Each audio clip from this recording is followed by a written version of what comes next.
50% শুল্ক আগে থেকেই চাপানো রয়েছে। এবার ভারতের উপর আরো শুল্ক চাপানোর কথা ভাবছেন মার্কিন প্রেসিডেন্ট ডোনাল্ড ট্রাম্প। আমেরিকার বাজারে ভারতের চালের উপর শুল্ক চাপাতে পারেন তিনি। সোমবার এমনটাই আভাস দিয়েছেন ডোনাল্ড ট্রাম্প। শুধু ভারত থেকে আমদানি করা চালের উপরেই নয়, কানাডা থেকে আমদানি করা সারের উপরেও শুল্ক চাপাতে পারেন তিনি। বিদেশ থেকে কৃষিজ পণ্য আমদানির জন্য আমেরিকার কৃষকেরা ক্ষতিগ্রস্ত হচ্ছেন বলেই বারবার অভিযোগ উঠছে সে দেশে। অন্য দেশ থেকে সস্তায় আমদানি করা চালের জন্য আমেরিকার এই নিজস্ব কৃষিজ পণ্য নিজেদের দেশের বাজারেই প্রতিযোগিতায় টিকে থাকতে পারছে না। এ নিয়ে সাম্প্রতিক সময়ে বিবিধ অভিযোগের মাঝে ভারত থেকে চাল আমদানিতে শুল্ক বৃদ্ধির চিন্তা ভাবনা শুরু করলেন এবার ট্রাম্প। আমেরিকার বাজারে দ্রব্যমূল্য বৃদ্ধি নিয়ে ধারাবাহিকভাবে প্রশ্ন উঠেছে গত কয়েক মাসে। এ বিষয়ে পদক্ষেপের জন্য ট্রাম্প প্রশাসনের উপর চাপও তৈরি হচ্ছিল। এই পরিস্থিতির কারণে ইতিমধ্যে ভোটারদের একাংশের মধ্যেই অসন্তোষ দানা বেঁধেছে। তারা রিপাবলিকান শিবিরকে কিছুটা রাজনৈতিক ঝুঁকিতেও ফেলতে চলছে বলেই মনে করা হচ্ছে। এই অবস্থায় সোমবার হোয়াইট হাউসের এক অনুষ্ঠান থেকে মার্কিন কৃষকদের জন্য কোটি কোটি ডলারের সহায়তার কথা ঘোষণা করেন তিনি। ওই অনুষ্ঠানে আমেরিকার কৃষকদের পরিস্থিতির কথা ফের উঠে আসে। অনেকেই অভিযোগ করেন সস্তায় আমদানির জন্য বাজারের প্রতিযোগিতায় টিকে থাকা ক্রমশই কঠিন হয়ে পড়ছে। তারা ট্রাম্পকে কড়া পদক্ষেপ করার জন্য চাপ দিতে থাকেন। তাদের বক্তব্য, ভর্তুকিযুক্ত চাল আমদানির ফলে আমেরিকার বাজার ক্ষতিগ্রস্ত হচ্ছে। এর ফলে ঘরোয়া পণ্যের দাম কমে যাচ্ছে এবং কোন কোন দেশ থেকে বেশি পরিমাণে চাল আমদানি হয় তা কৃষকদের কাছে জানতে চেয়েছেন এবার ডোনাল্ড ট্রাম্প।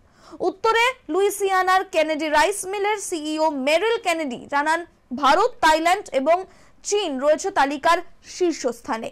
এর মধ্যে চীন থেকে আমদানি হওয়া চাল মূল ভূখণ্ডের পরিবর্তে পোর্টো রিকোয় যাচ্ছে। ওই চাল কলের কর্তা ট্রাম্পের উদ্দেশ্যে জানিয়েছেন, আমরা বছরের পর বছর ধরে পোর্টো রিকোয় চাল পাঠাইনি, আমরা সত্যি সংগ্রাম করছি।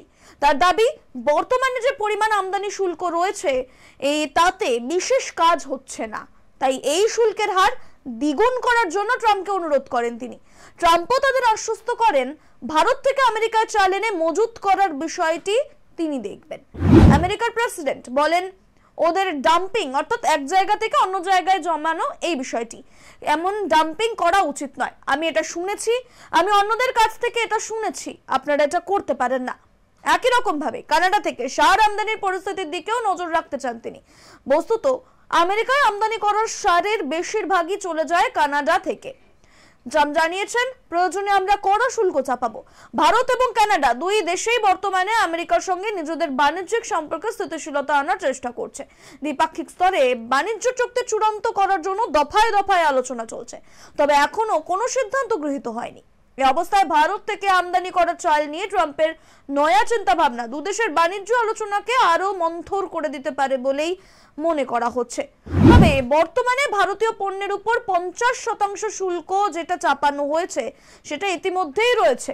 তবে প্রথমে 25% ছিল, তারপরে রাশিয়ার সঙ্গে ভারতের বাণিজ্যিক সম্পর্কের যেটা দেখতে পাওয়া গিয়েছিল, সেই রাশিয়ার সঙ্গে ভারতের বাণিজ্যিক সম্পর্কের কারণে শাস্তিমূলকভাবে আরো 25% শুল্ক চেপেছে নয়াদিল্লির উপর।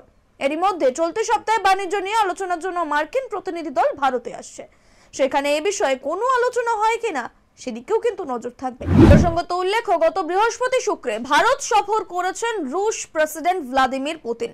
তারপরেই 5 দিনের সফরে ভারতে এসেছেন আমেরিকার বিদেশ দপ্তরের রাজনৈতিক বিষয়ের আন্ডার সেক্রেটারি অ্যালিসন হুকার।